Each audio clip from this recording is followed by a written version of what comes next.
2024년 파리올림픽 대회 전부터 세느강이 정말 수영할 정도의 수질인지 큰 논란이 일었는데 과연 우리 한강은 어떨까요? 1970년대까지 한강은 여름철 시민들이 가장 많이 찾는 피서 장소였습니다. 과거 한강은 모래가 많은 곳으로 사평도 또는 사리진으로 불리는 너른 백사장도 있었고 강수욕이라는 말을 사용할 만큼 피서객들에게 인기 있는 쉼터였죠. 그런데 서울이 빠르게 산업화되면서 공장 폐수나 생활 하수로 인해 하천이 심각하게 오염되기 시작했습니다.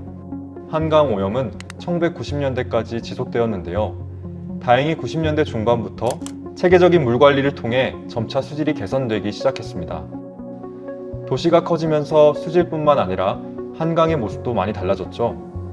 1982년 한강 종합 개발 사업이 시작되면서 밤섬, 저자도 등의 섬들이 폭파되고 섬의 모래가 매립용 모래로 활용되었어요. 한강 상류의 수량을 조절하는 수중보가 설치되고 하수 처리 시설, 제방 등도 만들어졌고요. 우리가 익히 알고 있는 강변북로, 올림픽대로가 만들어지면서 한강 주변은 철도와 도로 중심으로 바뀌게 되었죠.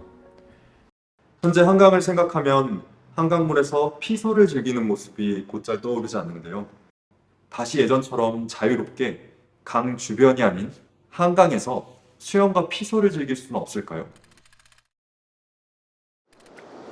1km라는 넓은 폭과 2에서 5m 깊은 수심을 지닌 한강에서 수영과 피서를 즐기려면 무엇이 필요할까요? 파리의 세느강과 마찬가지로 한강물이 과연 수영할 수 있을 정도로 깨끗한가일 텐데요. 그런데 최근에 서울시장이 한강을 마실 수 있을 정도로 깨끗하다고 얘기를 하더라고요. 과연 한강물 수영해도 정말 괜찮을까요? 엄밀히 말하면 수영할 수 있을 정도로 안전하지는 않다고 생각합니다.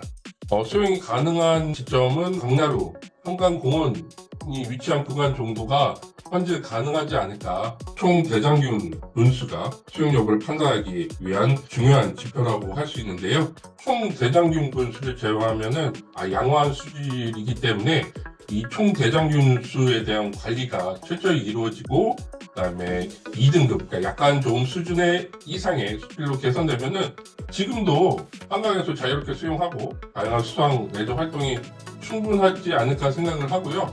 하수가 하천으로 유입되는 것을 최소화함으로써 대장균 수를 좀 감소시킬 수가 있습니다. 그래서 서울시도 지금 공공하수 처리 시설 용량을 꾸준히 증설을 하고 있고요. 수질 모니터링 시스템을 보다 강화하는 것도 중요하다고 할 수 있습니다. 미국 캘리포니아나 호주 일부 지역 친수 활동이 활발한 지역에서는 이미 수질 지수를 시민들에게 공개하고 있는데요. 서울시도 수용이 가능한 수질을 나타내는 구간에 대해서 정보를 시민들에게 제공을 한다면 안전한 수영이 가능하지 않을까 생각합니다.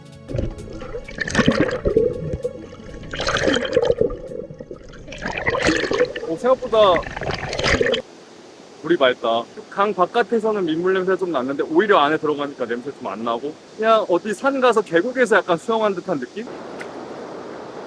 이제 야생에서 수영하는 느낌이 좀 강하다 보니까 시 차원에서 여기를 뭐 전문 수영할 수 있게끔 이렇게 받쳐주는 건 없으니까 혹시 좀 그런 심적 장벽들은 좀 있는 것 같고 유휴시설이라던가 편의시설, 뭐 안전시설 이런 게 조금이라도 갖춰져 있다면 우리가 조사했던 그 라인강 같은 느낌은 좀 확실히 덜한 것 같아서 수영을 하는 사람들도 있지만 좀 더 물놀이 하고 싶거나 뭐 예전처럼 강수욕을 좀 즐기고 싶은 사람들도 있을 텐데 뭐 그런 사람들을 위한 또 시설까지 좀 고려하면 좋지 않을까?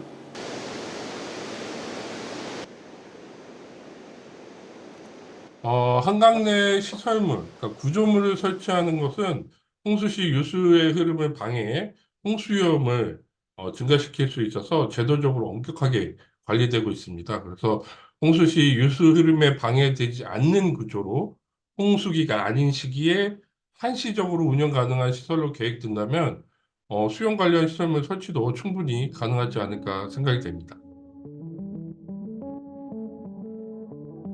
도심에 오염된 강과 호수의 수질을 개선하고 수영할 수 있는 장소로 바꾸려는 움직임은 사실 우리가 알고 있는 유명한 도시들에서도 오래전에 있었고 또 현재도 진행 중입니다. 점심시간 퇴근길 강변 수영이 일상인 스위스 치리히는 1970년대 산업화수 등으로 강의 오염이 심했지만 이후 하천보호법을 강화하고 하수 처리 시스템에 투자해서 다시 깨끗한 강을 복원했고요. 베를린은 수영이 가능한 호수가 이미 20곳이나 있고 수질도 정기적으로 점검하며 관리를 하고 있다고 합니다. 또 베를린 도심을 가로지르는 슈프레 강줄기 중 일부 구간을 2025년까지 수영하기 적합한 곳으로 바꾸는 프로젝트도 진행 중이라고 하고요. 마지막으로 2017년 시작된 뉴욕의 플러스 풀 프로젝트는 1930년대 이후 강이 오염되면서 사라진 강에서 수영하는 개념을 다시 살리기 위한 그런 프로젝트인데요. 화학물 없이 강물을 정화하는 시스템을 갖춘 플러스 모양의 수영장을 이스트 리버에 설치하고 2025년 개장 예정이라고 합니다.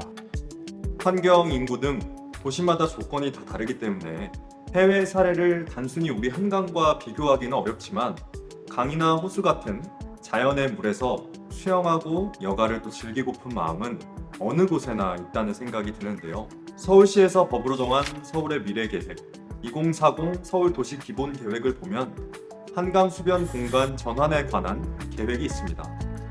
한강 주변 철도의 도로를 입체화하여 한강으로의 보행 접근성을 획기적으로 개선하고 문화시설 확충 및 시민 공간으로의 전환 등 대대적인 계획들이 포함되어 있는데요. 한강의 모습 그리고 한강을 향유하는 방식이 달라지는 것이죠. 하지만 아직 구체적인 내용들까지 확정된 것은 아니기 때문에 앞으로 시민들의 의견을 반영해 나갈 것으로 보입니다. 점심시간, 퇴근길, 강에서 수영과 물놀이를 즐기는 일상. 과연 미래에는 우리 한강에서도 가능할까요? 마침 서울에서도 한강 수변의 전환을 계획하고 있다고 하니 다른 도시들처럼 우리도 수영하고 싶은 한강 프로젝트 한 번쯤 상상해보면 어떨까요?